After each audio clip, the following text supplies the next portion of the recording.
Hey guys, what's up? This is Super Marcel. Wait, that's a bit too many supers, but anyways, that's not the point. So, anyways, this may be a big surprise for you, but as a matter of fact, yes, I am a gamer. You can go to Gaming Craft team to check out gaming videos featuring me. I'm not the main person, but I am a special member of Craft team, and I play gaming videos there. But I'm not actually playing it. But I am trying to get fraps, okay? Because you might be wondering, oh, but you got this. Why won't this work? This is actually crap.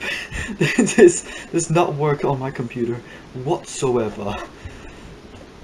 So, but anyways, let's get to that's not what we're talking about, okay? So as you can see right here, it's 2015. So I guess you know where this is going. So this will be my Super Marcel's two, 2015 top 5 best games for me. So let's start with number 5. Starting in number 5, we begin with the Stomping Land. Now, the Stomping Land was a very cool looking game, a open worlded game, which is basically like a mixture of Minecraft and dinosaurs. Basically, you could build your own buildings, create your own weapon, and the trailers, it looked really cool. But the reason why it's so early, like up to number 5 in this list, is because sadly the developers aren't updating this game enough. I mean, they've done it. The last update was like, let's say, a few months back, and it's such a disappointment because this game looks like it'll be really amazing and cool game. And just, I've seen game footage before the previous footage was released, and it looks like an amazing game. And even though there are a few updates that are cool, it's not everything that they promise. It's not. You see all the concept art, all the pictures, all the creatures that people say will be in this game, but it's not. But no, it's not. But yeah, I really wish they could update this game, but. Otherwise, this was a cool game, but really disappointed that it didn't update enough. So, now that we're done with number 5, let's go on to number 4. Starting in number 4, we have the Fossils and Archaeology mod.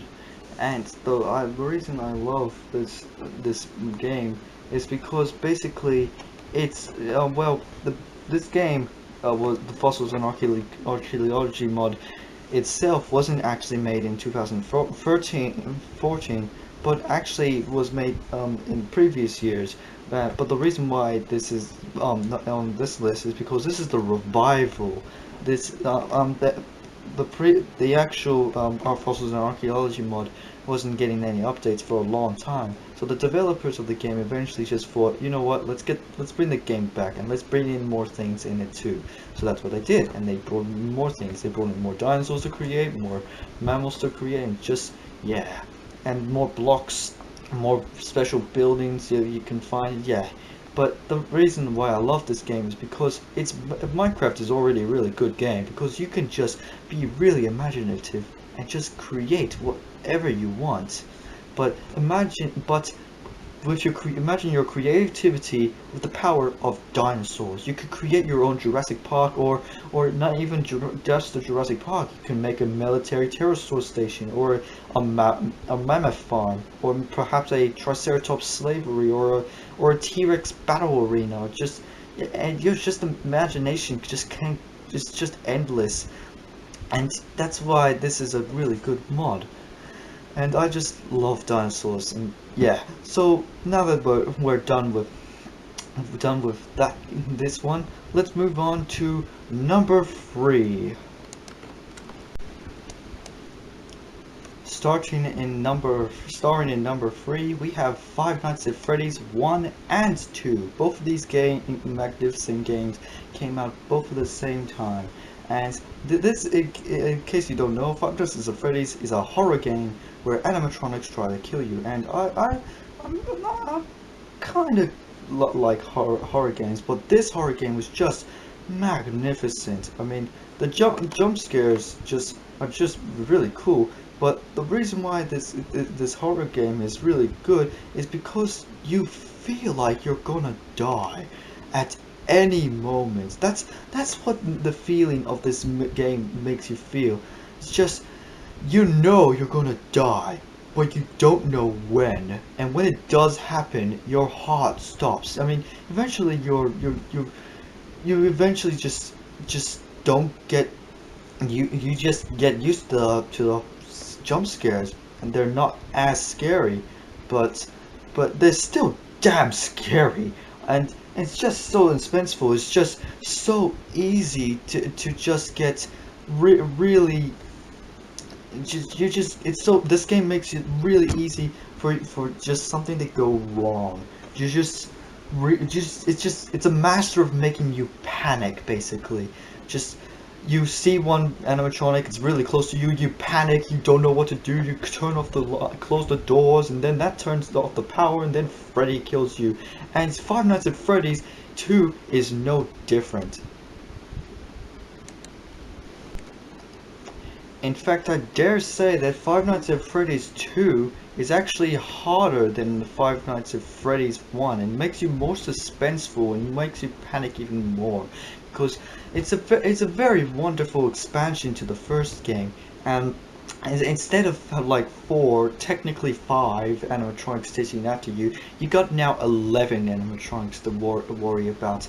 And just like the first game, this game makes you panic even more than the first one, because you got so many different things to do. You gotta make sure you wind the music box to so that the puppet doesn't kill you, but at the same time there might be an animatronic really close to you. You gotta put the suit on, and you gotta make sure Balloon Boy doesn't get inside your room, so he doesn't turn off your flashlights, and that's what you're gonna need for Foxy. And you gotta flash the light at Foxy so he goes away, and yeah, you gotta wind up the music box, but at the same time you gotta put on the Freddy suits, and just yeah, so many things to do. And that game just makes you panic so easily. You just don't know what to do, and you just gotta do. You gotta do.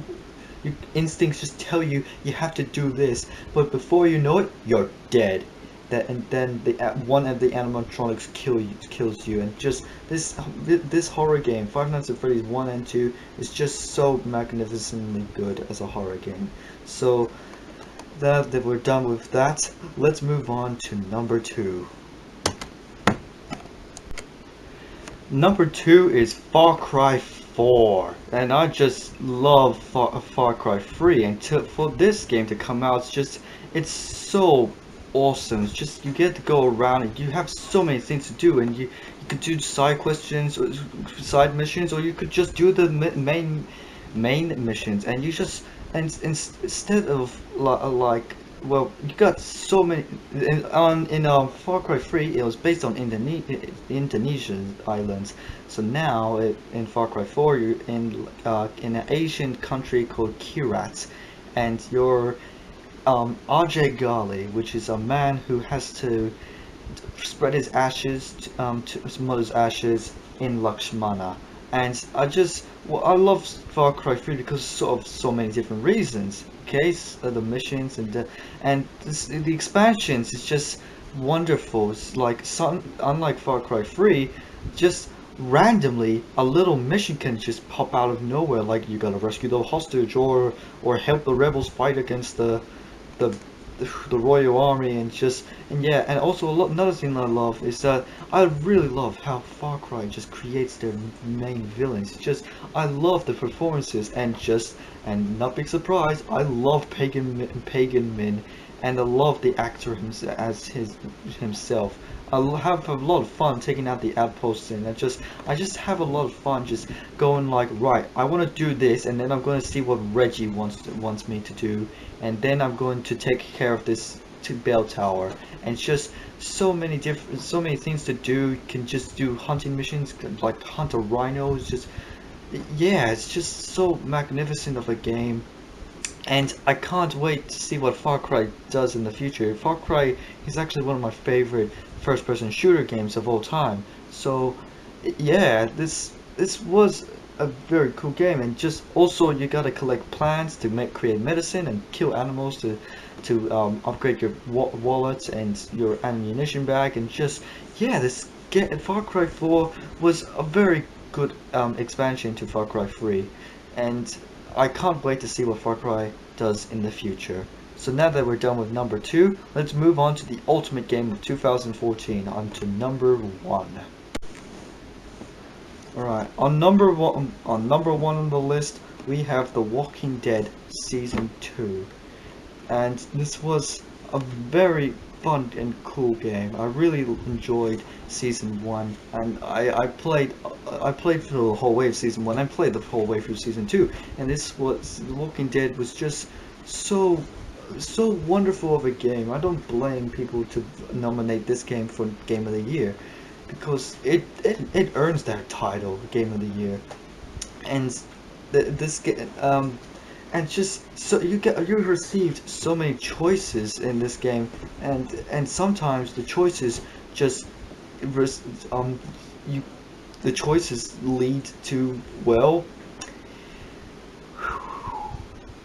sometimes they're very complicated, and you gotta make sure you have to make sure you really think about your choice, because there's choices where a person can die, and yeah, and it's just it's not the gameplay that makes this game so good, and it's not the well, it's partly the choices, but it's also the characters, the wonderful and just awesome characters. You meet some new characters, and you meet some old characters that you haven't seen for a long time, and you're like, yay, you're alive, yay, and you feel really sad when one of them dies, and just like, bloody no,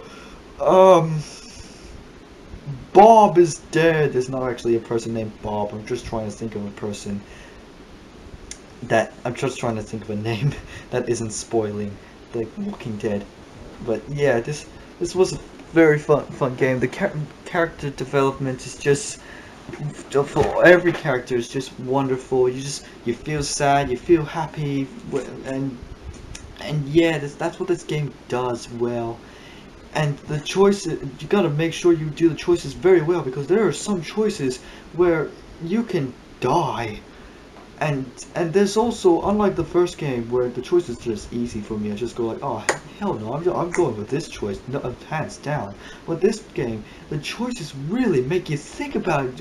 Make you go like, oh, do I want this, or do I want this? I mean, it's this really complicated choice where you gotta. There's this choice in the game where you're gonna have dinner, and you gotta decide whether to sit next to the nice new guy that you've met, or sit down next to the guy that you haven't seen in a very long time, and you're just happy to see him. But either way, one of those two are gonna be sad that you don't sit next to them. But there is choices where people can die, and it's just, yeah, it really affects the future, and you gotta think about these things when you take these choices. But don't think for too long, because sometimes the choices just poof, you just missed your chance. But yeah, this game, it's just wonderful game, and it's so happy to see how Clementine grows up without Lee, and you feel like Clementine's guardian angel. You go like, Clem, I want you to do this, and you're gonna say this to bloody Rebecca. And yeah, this game is just wonderful on how the story goes, the character development, and just, yeah, and it kind of makes you think about the how you will survive in a zombie apocalypse, really. And all honesty, I don't think I'll do that very well at all. So anyways, that's all I have for today. That's the best games of 2014 from my list. And I'm Super Marcel. Make sure you have a super time. Bye!